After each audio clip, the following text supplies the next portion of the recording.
Hey, great Sunday, everyone. How are you? How are you? I am so happy to be back with you this evening. Of course, I'm your girl, Audrey Bella Langston, and welcome back to another episode of Bella's Hope for Healing. I want to say happy Black History Month. As you can see, I'm repping in my colors. Yes. I hope you are all doing wonderful, and I hope that you are ready for a great show tonight. So I want to get right into a few little housekeeping norms before we get started. Please don't forget to smash that like button, subscribe, and share. Not only here on YouTube, but don't forget about us on Facebook as well. We love both of them, and we got people that look at both. Some prefer one over the other. So please don't forget to do that. Also, I want you guys to be involved in the show. So please don't forget to put all your questions and comments in the chat box. You can just say hello to me. Let me know you're here. We are here for you. I am here for you. My guest is here for you. Or to just drop by and say hello, to give an encouraging word. And I promise that if I don't get to you right away, I will try to get to you at some point with the question you may ask. Okay. And let me just tell you, I am so very excited, okay, about tonight, because I have a live legend on my show tonight. Yes. Dr. Clive Callender is an African-American surgeon and professor of surgery at one of our great HBCUs. And he is also in the medicine field as well. He is trained,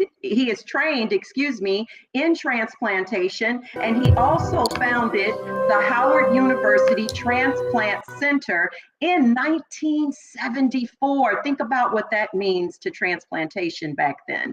In order to increase the frequency of organ donation among African Americans, he founded the National Minority Tissue Transplant Education Program, which is also known as MOTEP. Now, this wonderful man of God is now 86 fabulous years of age, and he has received countless awards and commendations for his tireless work and dedication to these programs. Okay, so that's some of the things that we're going to talk to him about tonight. So get ready, strap yourself in, because this is going to be good. And please welcome my iconic guest, Dr. Clive Callender.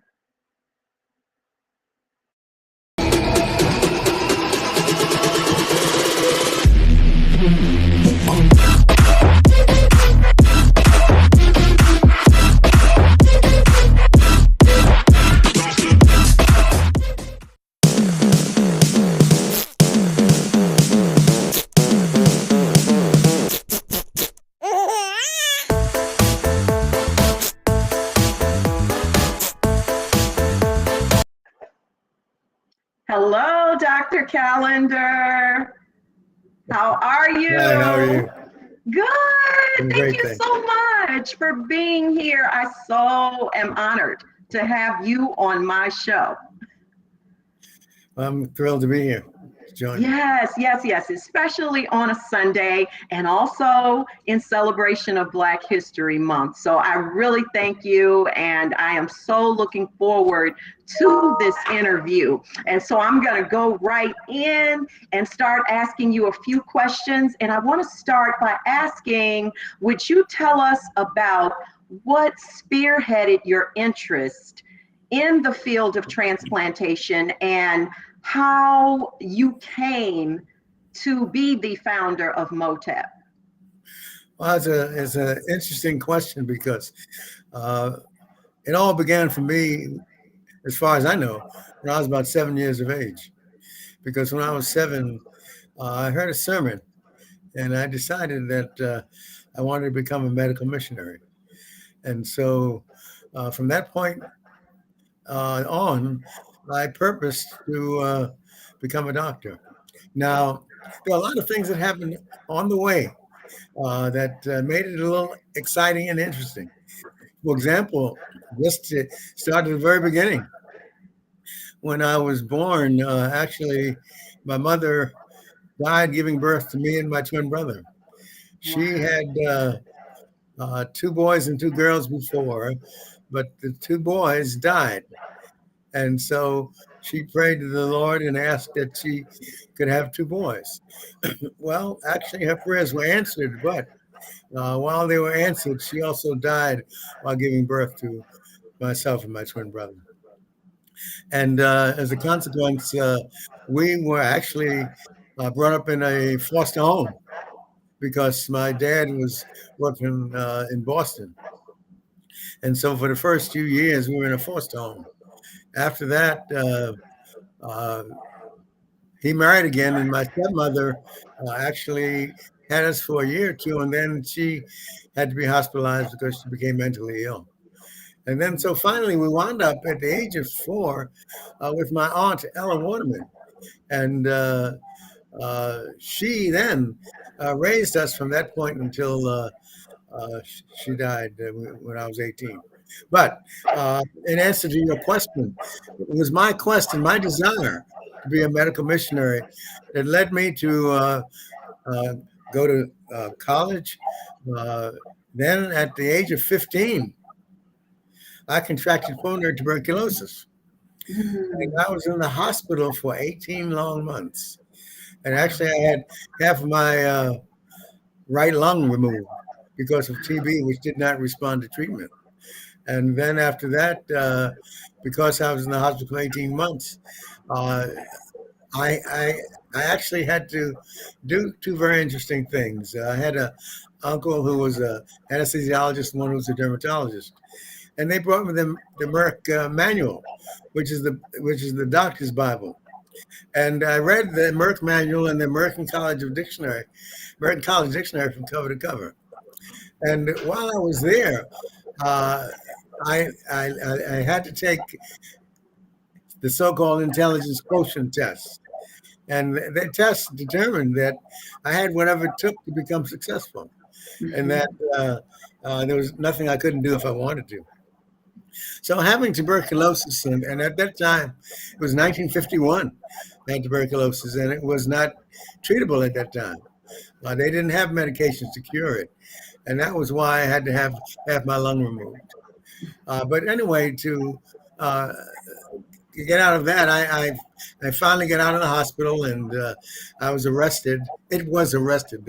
The disease was arrested, so I was able to leave the hospital, and I then finished high school and went to college.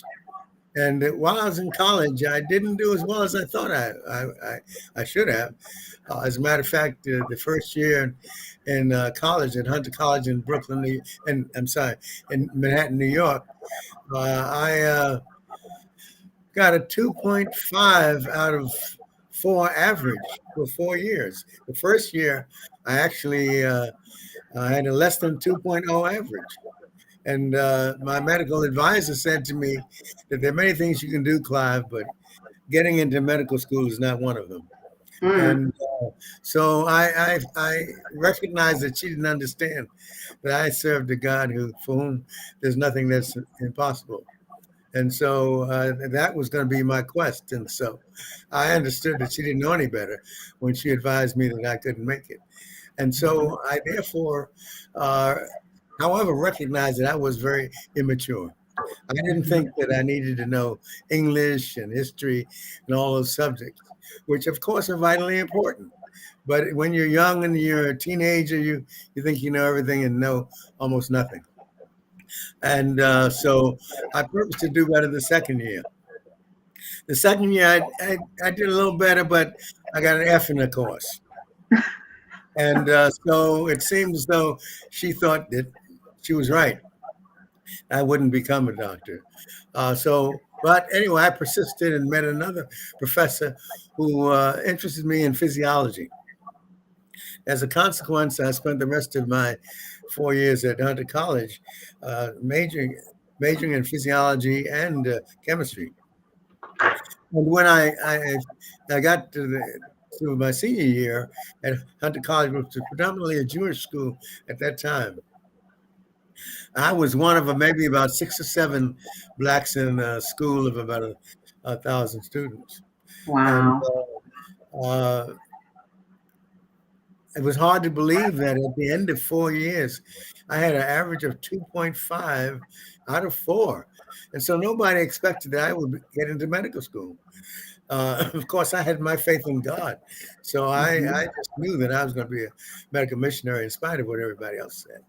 And lo and behold, in the November of my senior year, I was the first one in my class accepted into medical school to go to Meharry Medical College in Nashville, Tennessee. And so, in many ways, my lifelong dream was beginning to be satisfied because it meant to me that I could be accepted into medical school. There was there were a couple of other hurdles, though.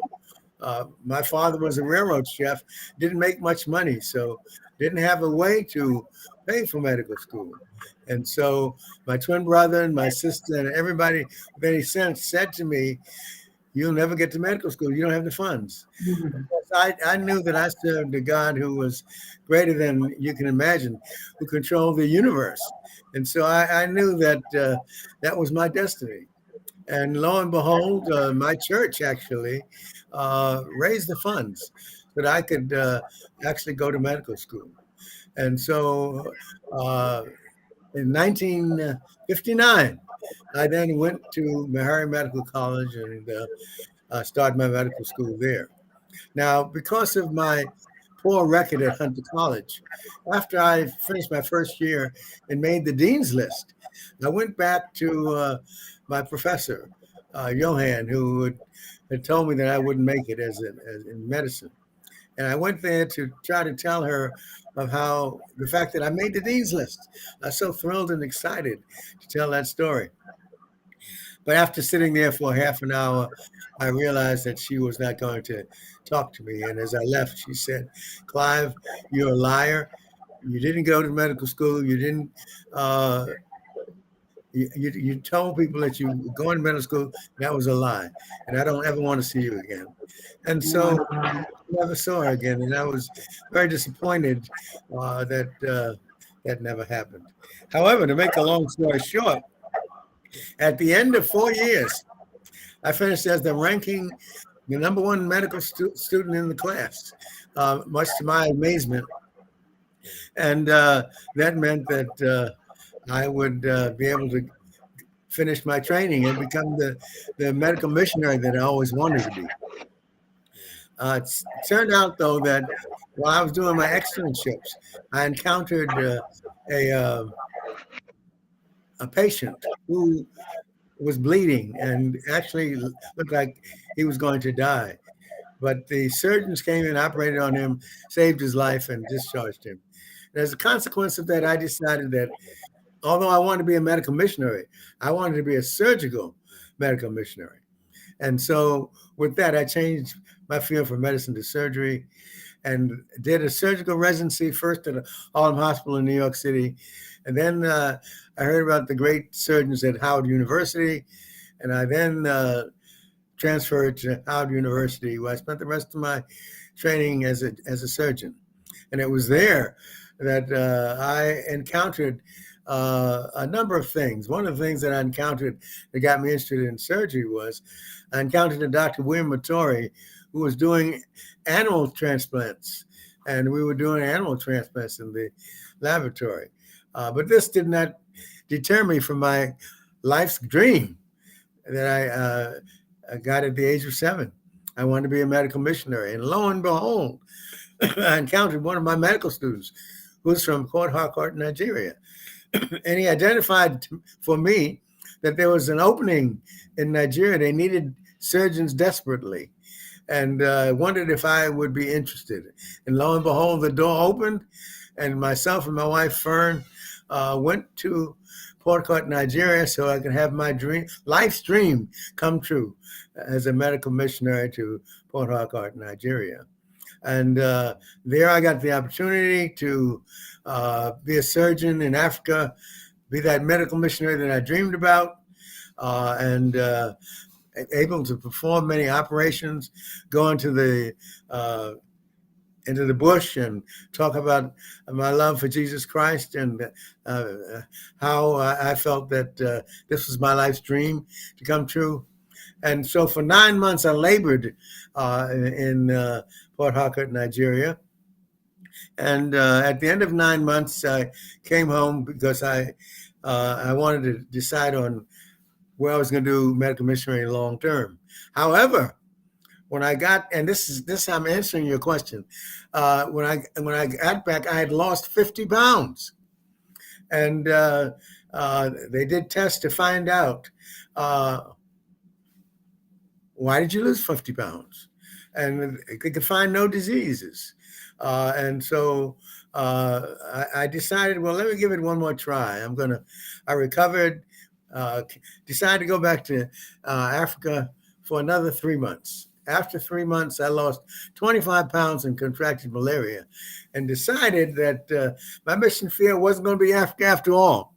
And I thought that maybe I should go into some other field in surgery.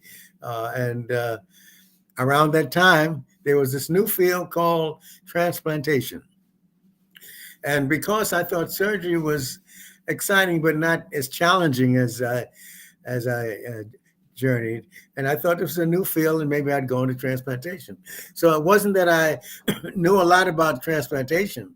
It was just that it was a new field. It was new. It was innovative, and I thought I could. It was challenging, and I thought I could try it. So I then decided to, since Africa wasn't for me, I decided I would go to the University of Minnesota because one of my classmates was there, Bob Allen, and he said there was a Dr. Nigerian who was one of the greatest transplant surgeons in the country and probably the world. And so I got an opportunity to train with him for 2 years between 1971 and 1973. I trained there and then came back to Howard and started the transplant program at Howard University. And one of the things that I noticed shortly after starting the program at Howard University was that there was a shortage of Black donors. And while Blacks comprise more than 70% of the people who are on transplant waiting lists and people on dialysis who needed kidneys, they were rarely ever organ donors. And so members of the Southeastern Organ Procurement Foundation came to me and they said, "You're Black." And Sam Kuntz, who actually was the first African-American transplant surgeon, died of complications of high blood pressure. That left me as the senior African-American transplant surgeon in the United States. And for that reason, they came to me and they thought I could do something about it. And I looked at the data that they shared with me, and it was alarming that 70% of the people on dialysis in the United States, particularly in the southern part of the United States, were Black, but yet less than 5% of the donors were Blacks. And so when they came to me to share the information for me, the one thing they didn't have was money. And so with that in mind, I asked them if they could find funds to help me do research to find out this mystery. Why is it that we are so disproportionately afflicted and affected by these diseases, but are really donors? And they came back to me and said, "We don't have any money," which is not unusual for us. They want us to help, but they don't want to get the funds to help with. And so I went to Howard University.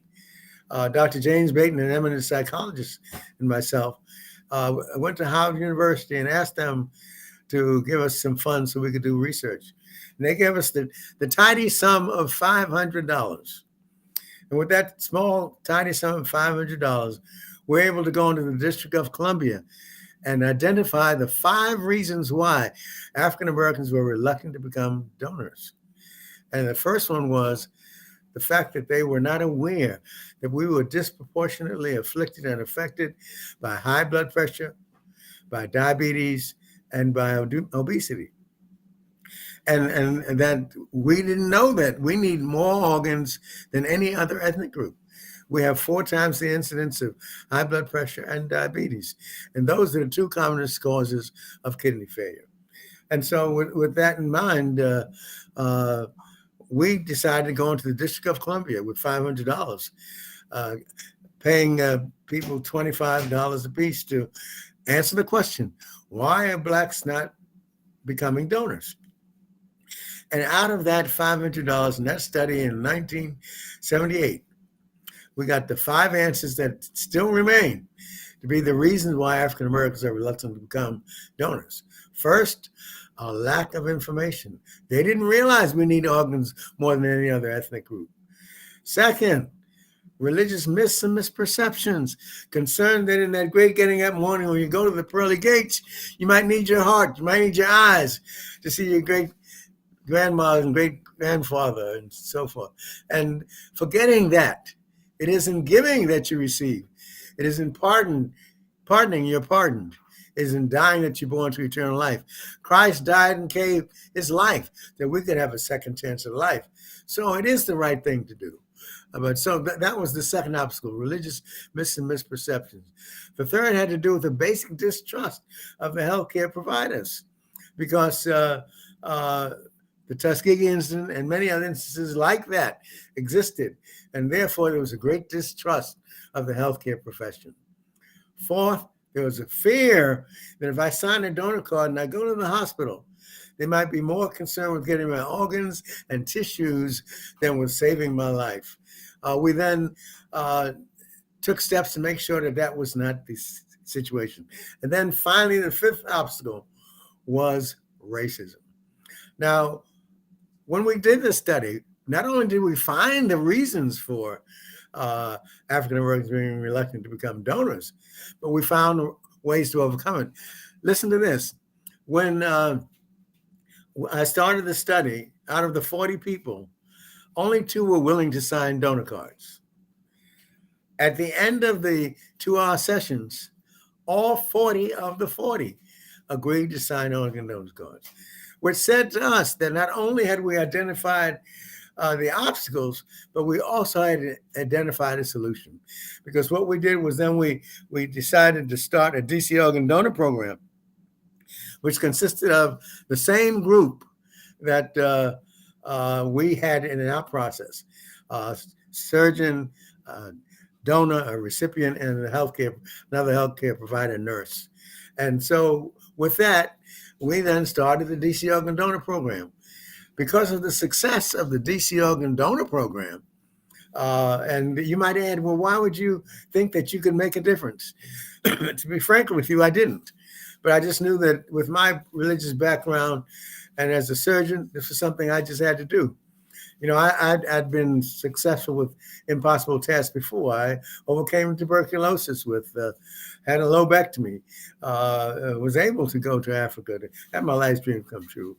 And so why not go back to the churches and go back to the community and see if I can educate them and empower them to become part of the solution. And in point of fact, that's what we tried to do. Now, one of the things I did, and the people who helped me the most along the way were the people who looked like me, John Ruffin, Lewis Stokes, Lewis Sullivan. They were the ones I went to after I couldn't get funds anywhere else. I went to them. They, Lewis Stokes, who was a congressman, Lewis Sullivan, who was the Secretary of Health, and John Ruffin, who ran the Office of Minority Health, worked together to get funds from the National Institutes of Health. Not $500 this time. We asked for millions, but at first we only got $200,000, $300,000. And then later on, we got up to a total of, over the next 15 years, $16 million. We got $16 million that helped us to go from the DC Organ program to the National Minority Organ Tissue Transplant Education Program, taking the information we got from what we learned from the District of Columbia, Black people in the District of Columbia, and taking it to all of the other ethnic groups. As a consequence of these of going to these ethnic groups, we were able to change things around. So much so that the number of minority donations doubled. The number of African American donations quadrupled. And as a consequence, it was safe to say that we made a difference, and that we can now say, look at the data. The data says that, for example, in 2010, we'd gone from the bottom to the top. When we started off, we had very few Black donors.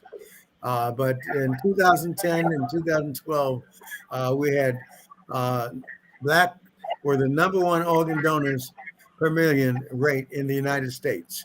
And so it's a miracle that I think is attributable to my faith in God and belief and willingness to go into the community, to educate and empower them to become part of the solution to the problem.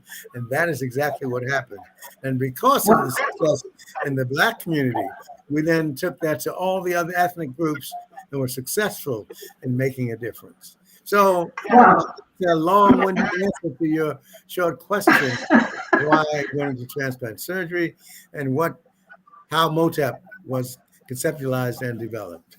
Well, I tell you, Doctor, everything that you just shared is nothing shy of amazing. And people have actually, before I even move on to some things I was going to say, people have really been chiming in while you were doing this sharing. So I'm going to go back on a few of these comments.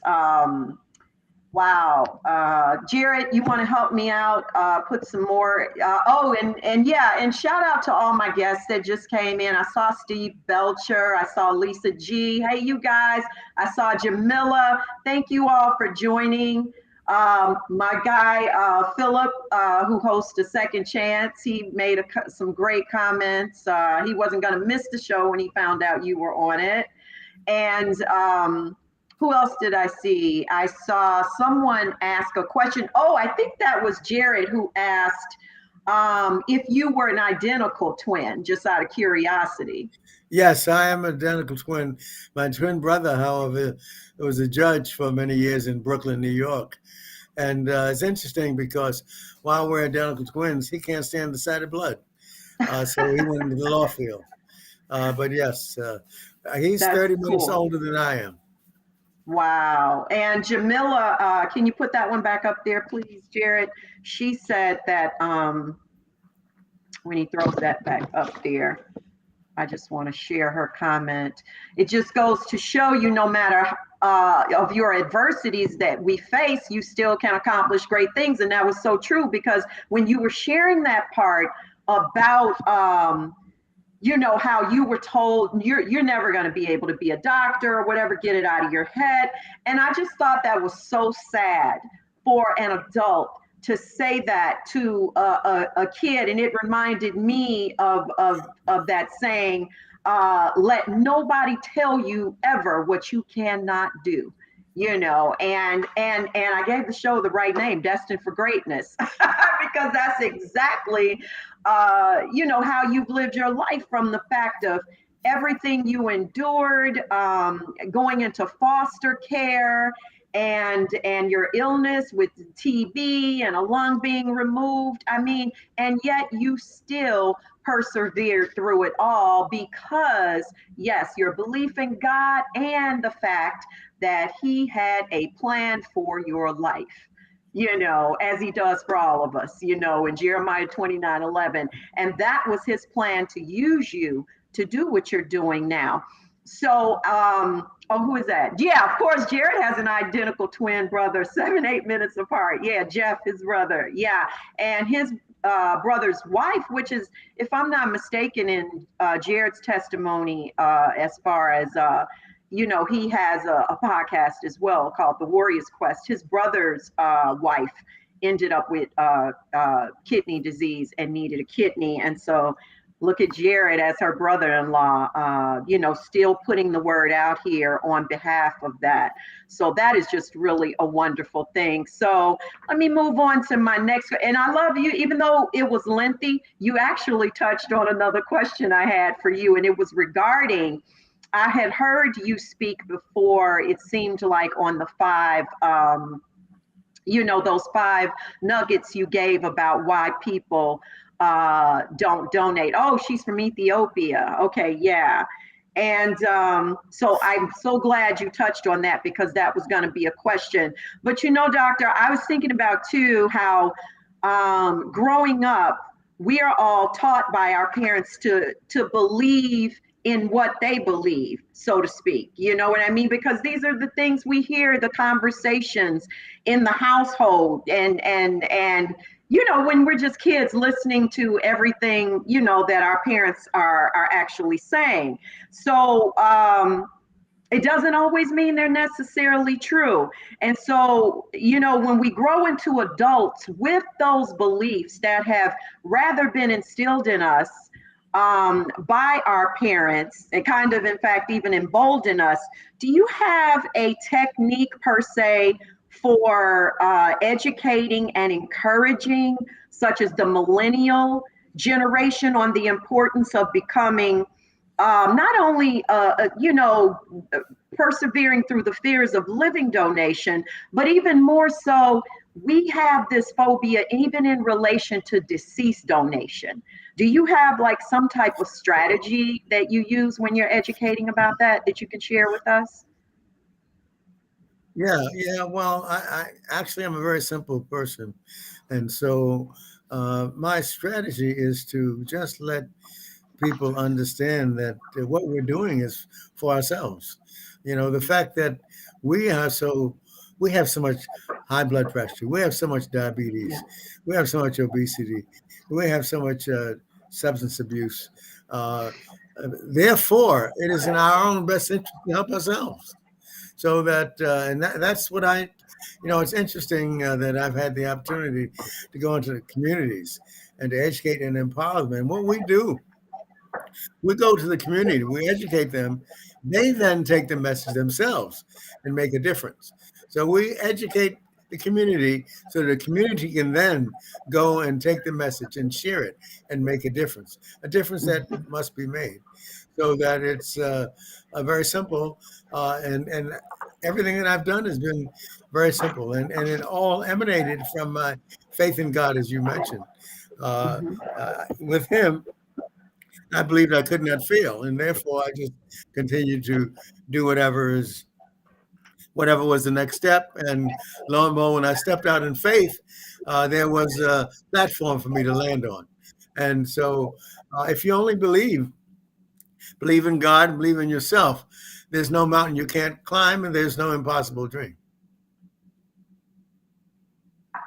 Yeah, And I I think that couldn't. that is the message that Mhm. I.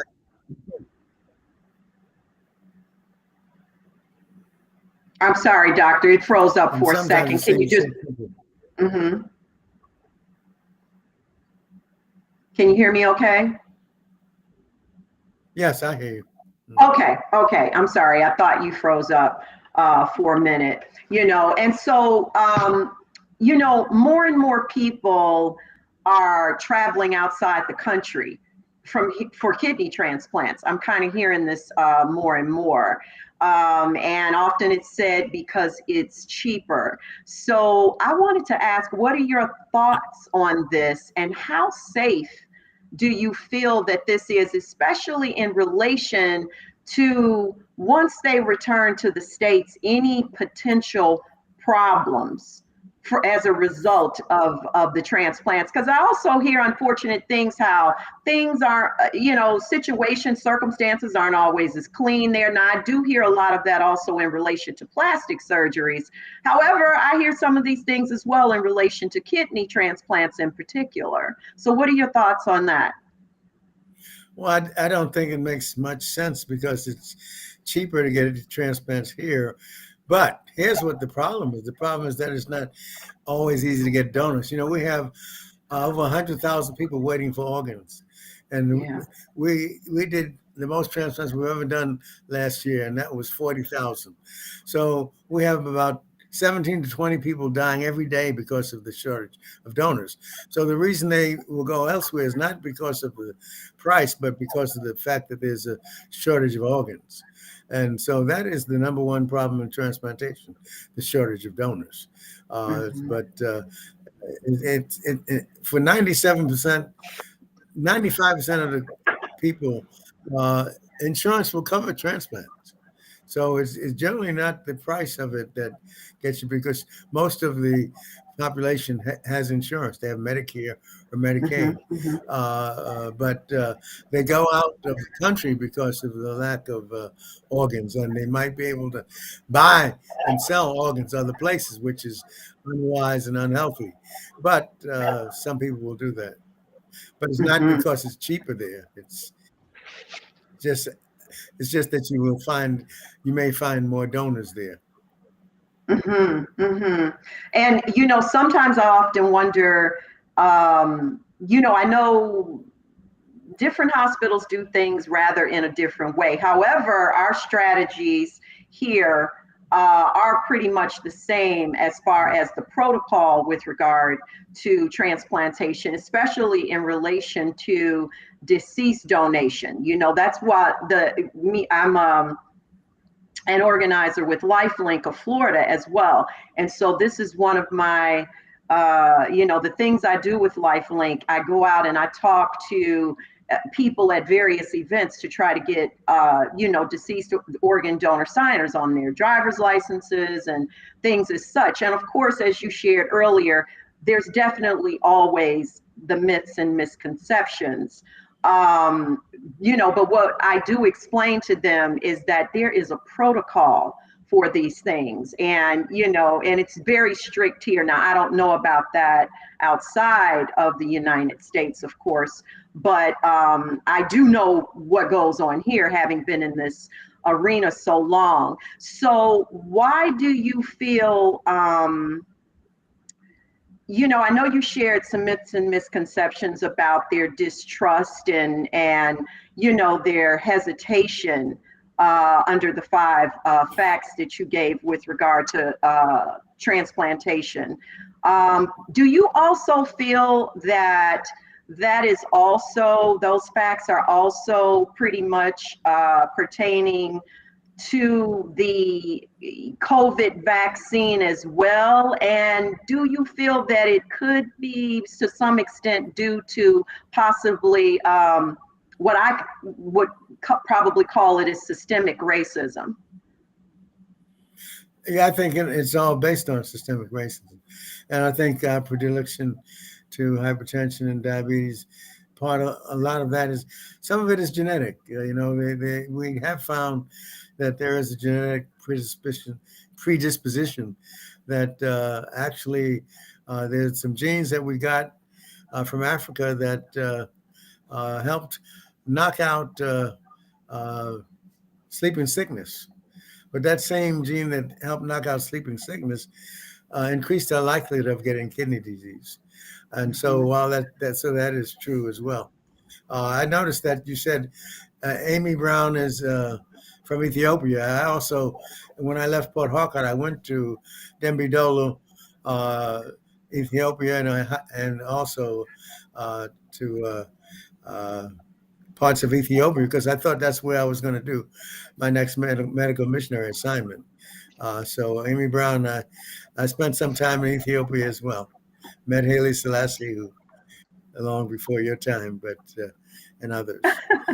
But it's clear to me that the same rationale, same thing that COVID has exposed, is the inequitable situation of vaccines and the institutionalized racism or systemic racism that pervades. So these are, and this is not something that's only in the United States. It's something all over the globe. And I think it's just that we are more aware of it here. But wherever there are Black people, they enjoy some of the same things that we enjoy here in the United States. Mm-hmm.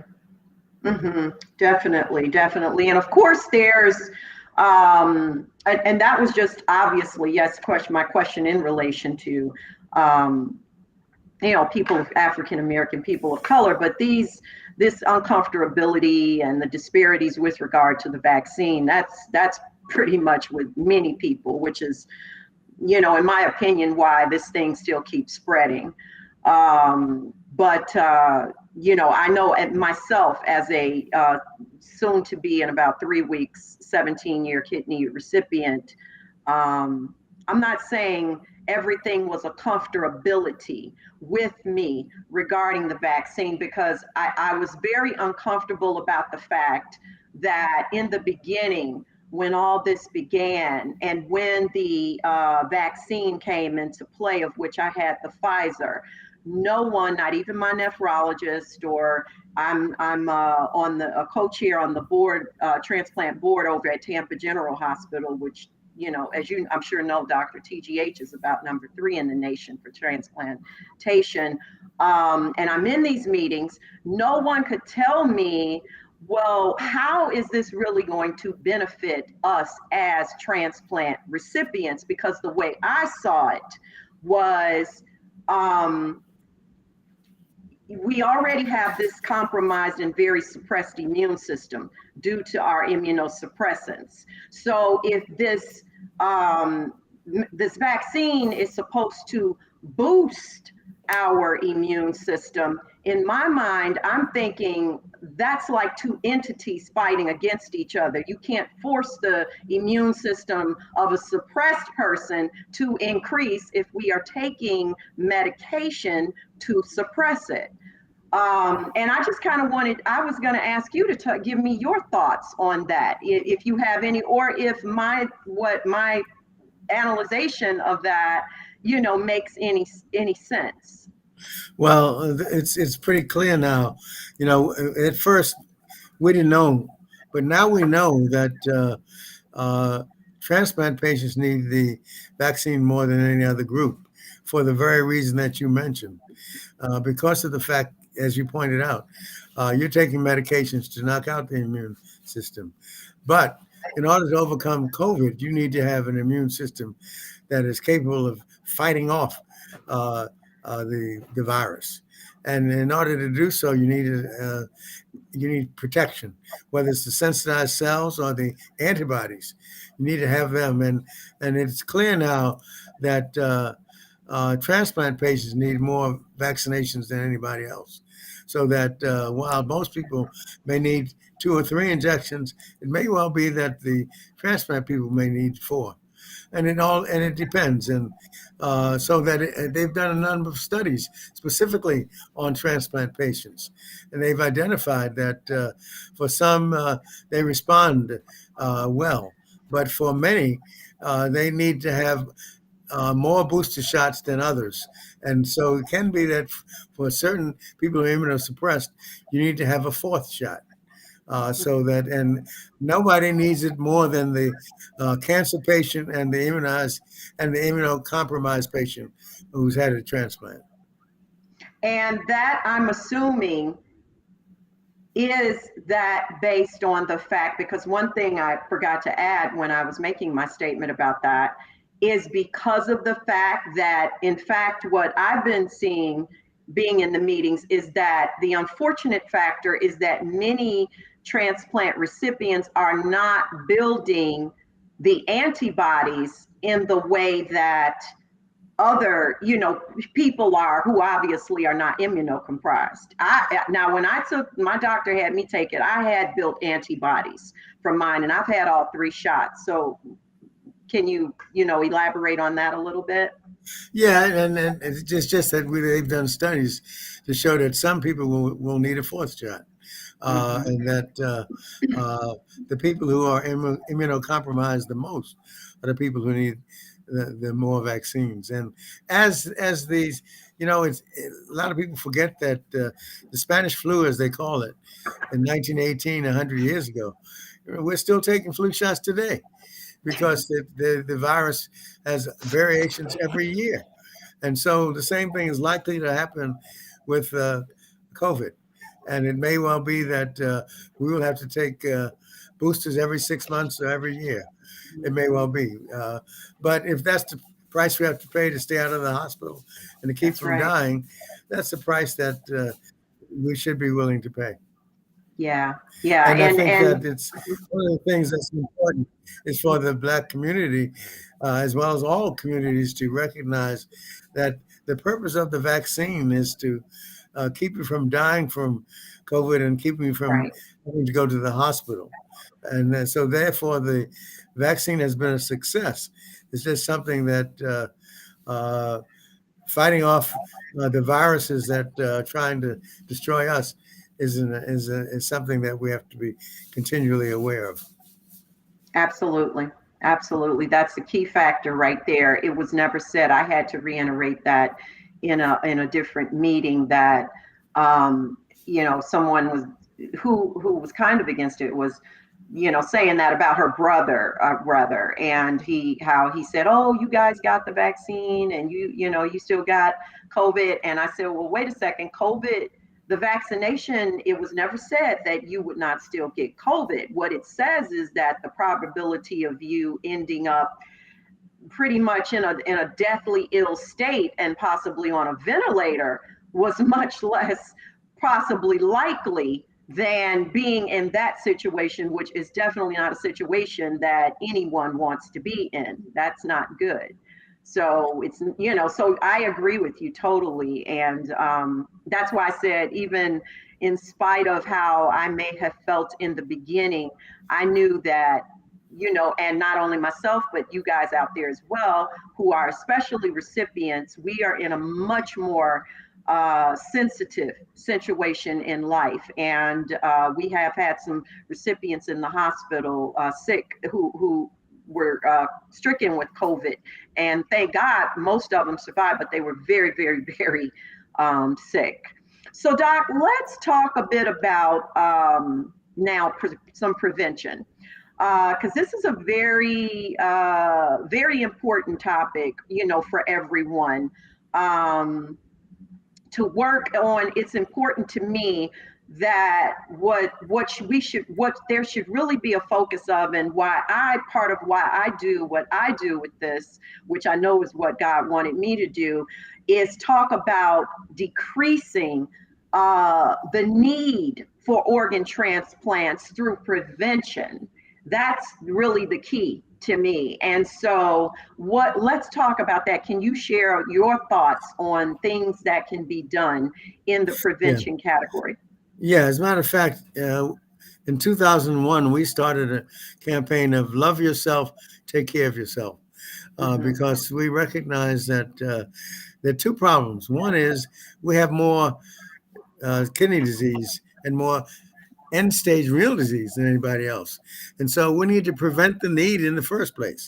So healthy living is what we need to do. Now, how do we do that? We need to exercise at least 30 minutes a day, 5 days a week. We need to eat the right foods, we need less red meat, more vegetables, fruits, and fish.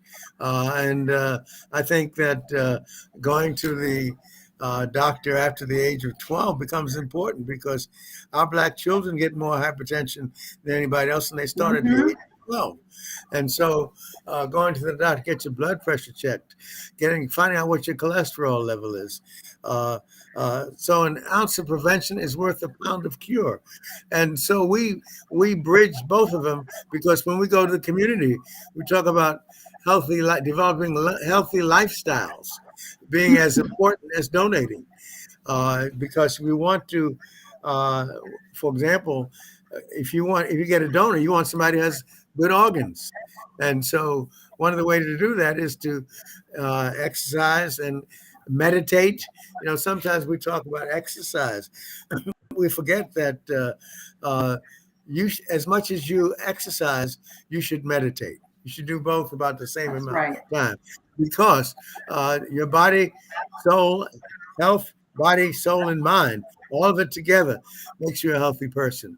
There's someone, good friend of mine, Dr. Georgia Dunstan, who talks about the soul genomics, and how the cells of the body, actually, every one of them is a piece of God in them.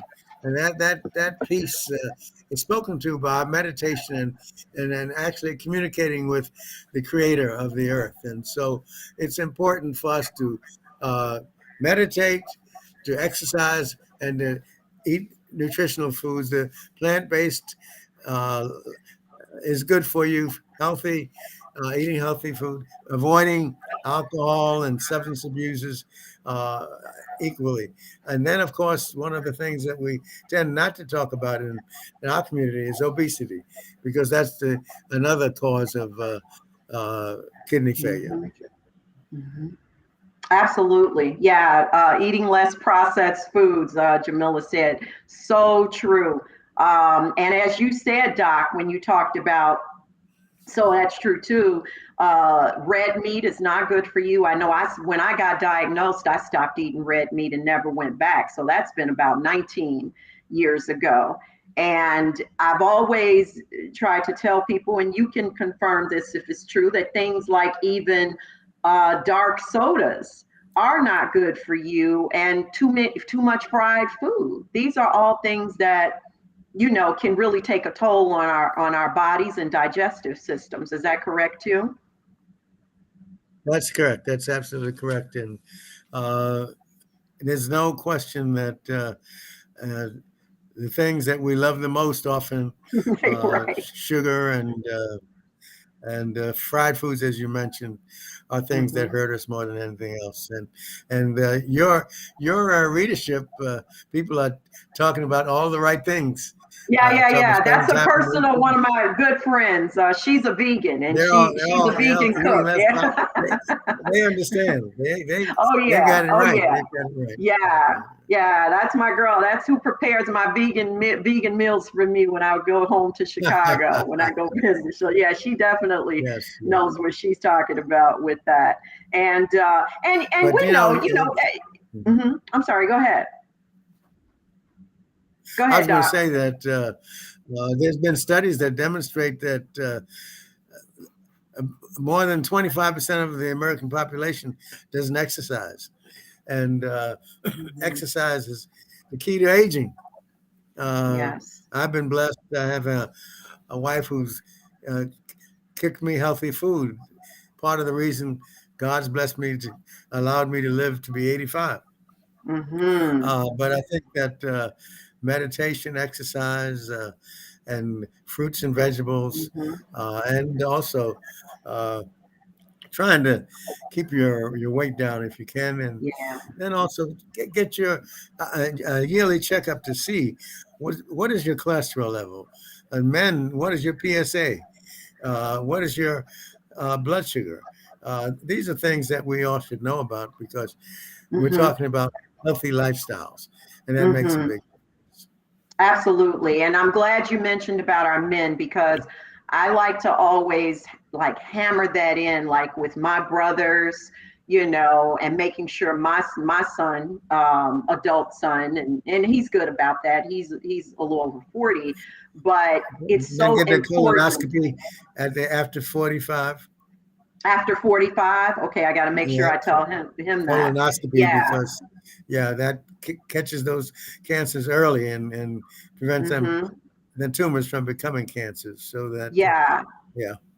Yeah, and that's what I want to see, more men be really in tune with their health. It's just so important because I watched it, sickness befall upon my grandfather, and even though he was like about 80, 82, but I believe that if he had been more proactive in seeing the doctor at least once a year, a lot of these things can be caught in advance, to the point where they may not get to the level of totally being out of control. So, Doc, I just have one more question for you before we go, because this has been so awesome and I don't want to take up a whole lot of your Sunday, because I get asked this a lot. This comes up a lot in meetings and things like that. How safe do you feel deceased donors are for a successful, potentially successful transplant with some longevity, obviously, if that donor happens to have Hep C or has been a drug user before?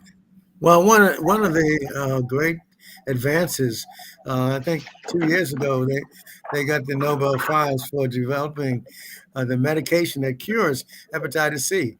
So we now have medication that can eliminate hepatitis C. So that's something that we never had before. Uh, so I think that there's little question that we now can cure hepatitis C, and that used to be the number one cause for liver transplantation. But now it's going to be uh, uh, fatty changes in the liver that is going to cause the livers to die, so that diabetes and being overweight becomes an additional problem.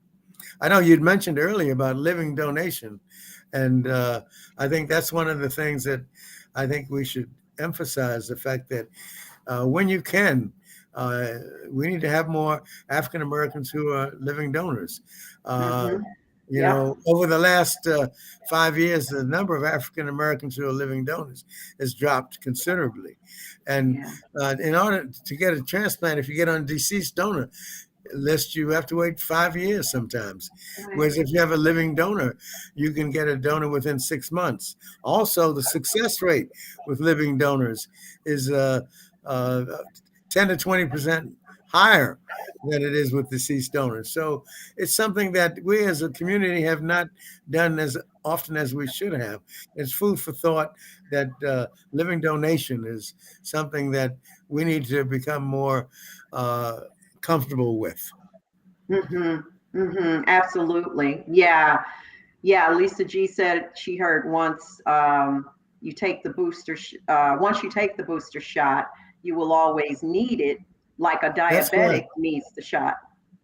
Well, it's true, but you know, many of us take a flu shot every year and it Right. prevents a lot of people from going to the hospital and dying.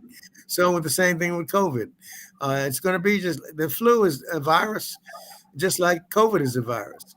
And with the virus, if you're gonna, if your immune system is going to be able to fight off the virus, you need to get a booster shot, just like you do for the flu every year. So with COVID, it's going to be the same.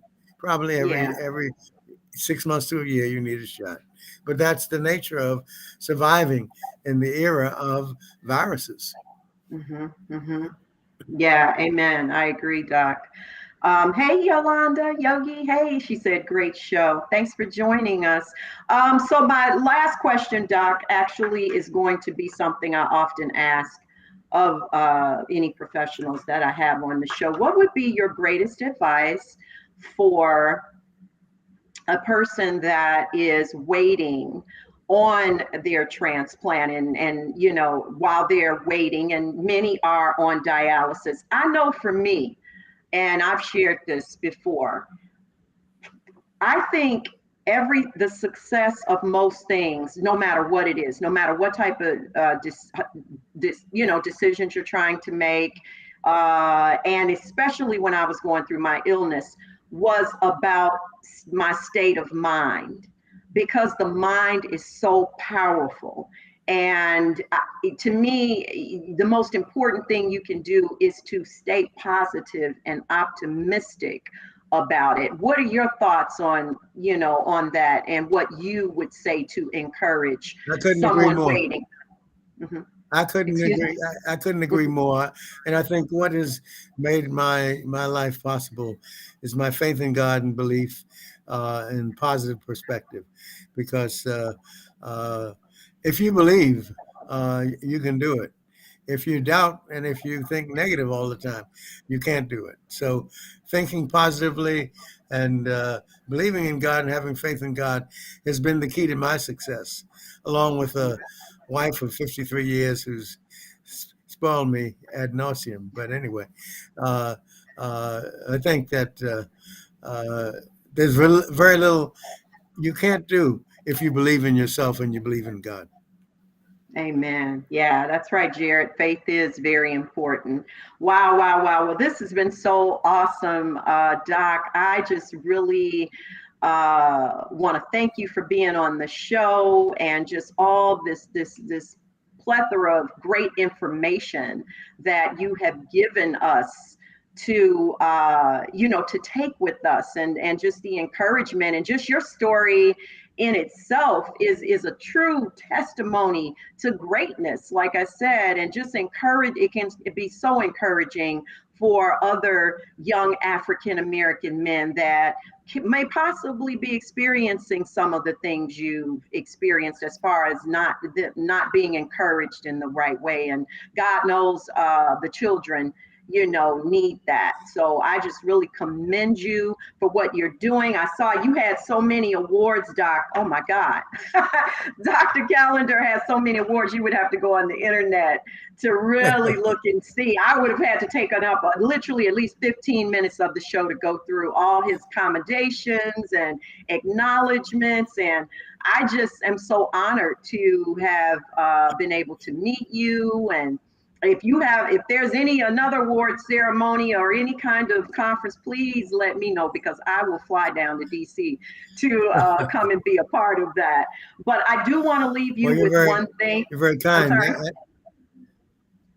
Say again. I noticed one of your people had on there about fasting periodically, and she's right. That is helpful as Yes, well. You absolutely. have I quite just an came. audience. You have Oh quite an audience. yeah, I've got a great audience. And fasting, that was probably Jamila that said that, because I was even telling her I just came off the Daniel fast. I did 21 days, and I'm gonna tell you that, guys. Oh, really? Yes, yes, fasting. I fast every January, and I get so much clarity on things that I may have been confused about a little bit, apprehensive about certain decisions. It's healthy, it's a detoxification. I shut down social media when I do it, so I didn't do my show last month. And I'm telling you, I feel like a new person. My daughter was complimenting me, saying, "Man, Mom, you look so alive." And I'm like, did I look dead before? She's like, no, you just look great.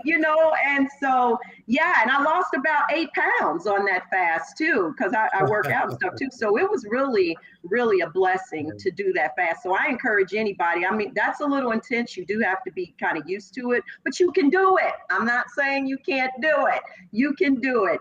Or just do a day or two a week, giving up something is not good for you that you're eating, and pray about that, to for God to rid you of that. So I'm not going to get into that. We'll do another show on that. But I want to leave you with the scripture, Doctor, because this is what I do for all my guests. I pray about it the day before, and just ask God to, I just reflect on this person, and I'm reading about you. And so what came upon my heart was under Acts 20, verse 35, which says, "In everything I did, I showed you that by this kind of work, we must help the weak." Remembering the words Lord Jesus said himself, "It is more of a blessing to give than to receive." And that is exactly what you're doing.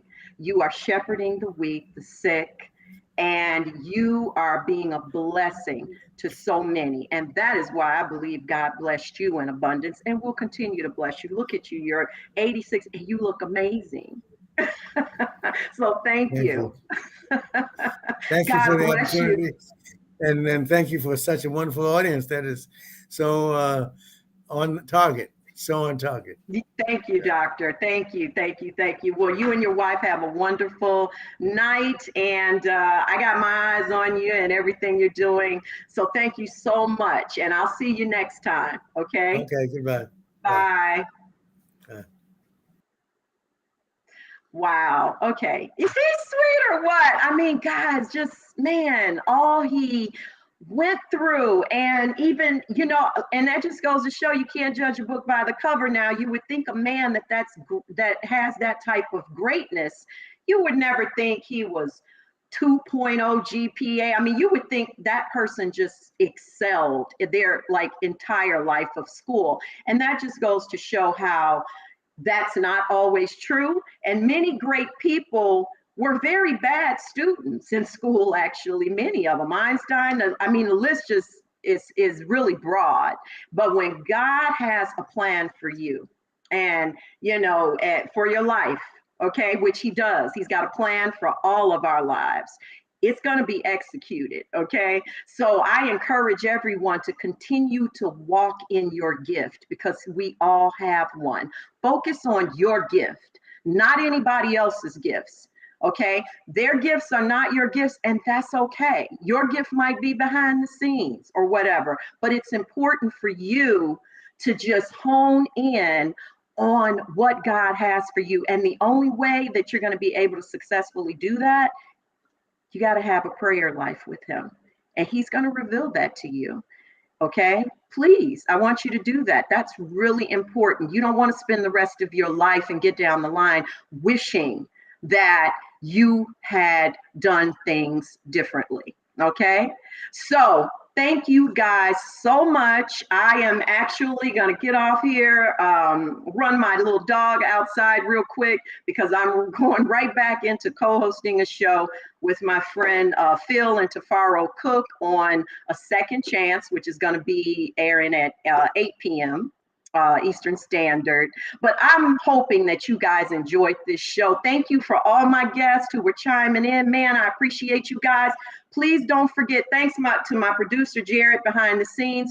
Please don't forget, thank you, OJ. Don't forget to share. Please, please, please share here on Facebook as well as, of course, on YouTube. That's how we continue to get this out here. It ain't over.